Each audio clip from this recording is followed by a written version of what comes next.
যজন্তে সাত্বিকা দেবানো যক্ষ রক্ষাংসি রাজসা প্রেতান ভূত গণংশ্চান যজন্তে তামসা জনা। কি বললেন? বললেন সাত্বিক ব্যক্তিগণ, সাত্বিক শ্রদ্ধার লোকেরা দেবতাদের পূজা করেন, রাজসিক ব্যক্তিগণ যক্ষ রাক্ষসগণের পূজা করেন এবং তামসিক ব্যক্তিগণ ভূত প্রেতের পূজা করেন। তাহলে পূজার টাইপ অনুযায়ী আমরা বুঝে নিতে পারবো সহজেই লোকটির কোন প্রকার শ্রদ্ধা আছে। আমরা যারা কৃষ্ণকে ভালোবাসি তাহলে আমরা সাত্বিক শ্রদ্ধার অধিকারী।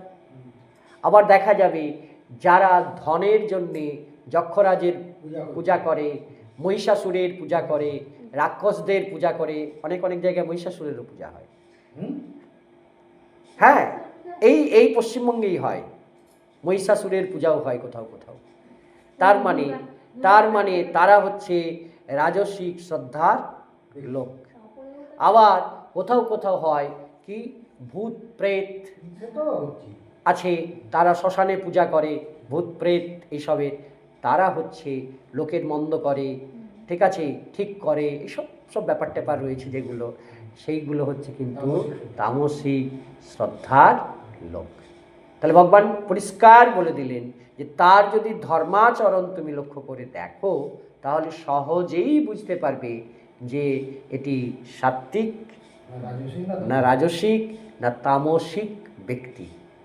আমরা সেই জন্যই বলছিলাম আমাদের এই অধ্যায়টা বুঝতে গেলে আমাদের কিন্তু ওই শ্রদ্ধাত্রয় বিভাগ যোগ, গুণত্রয় বিভাগ যোগ, পুরুষোত্তম যোগ, দৈবাসুর সম্পদ বিভাগ যোগ, এই তিনটা যোগের মূল রেজাল্টটা আজকে ভগবান আরও একবার পরিষ্কার করে একটা সারাংশ আমাদের কাছে তুলে ধরছে। তিনি দেখলেন যে গুণটাও মনে হয় আমার যে ভক্তরা তারা বুঝতে পারছে না, তাহলে আরও একটু ভালো করে বুঝিয়ে দিই। কারণ আমরা তমগুণ, রজগুণ, সত্যগুণ পড়েছিলাম। আজকে আমাদেরকে ভগবান আরও চোখে আঙুল দিয়ে দিয়ে দেখিয়ে দিচ্ছেন যে তুমি যদি ধর্মাচরণটা দেখো তাহলে কিন্তু তুমি পরিষ্কার বুঝতে পারবে যে কারা কোন ধরনের শ্রদ্ধার অধিকারী। এমনকি সরাসরি বলেই দিলেন কারা তামসিক লোক, কারা রাজসিক লোক, কারা সাত্বিক লোক। তাহলে যারা ভগবান কৃষ্ণের পূজা করে তারা সাত্বিক লোক বা দেবতার পূজা করে, যারা যক্ষ রাক্ষসের পূজা করে তারা হচ্ছে রাজসিক লোক, আর যারা ভূত প্রেত পিশাচ এদের পূজা করে তারা তামসিক লোক। এটা দেখে আমরা কিন্তু সহজেই, ওই যে আমি বলছিলাম চোখে আঙুল দিয়ে ভগবান দেখিয়ে দিচ্ছেন যে তুমি বুঝে নাও যে কে কোন প্রকারের লোক এবং কার কোন প্রকারের শ্রদ্ধা আছে।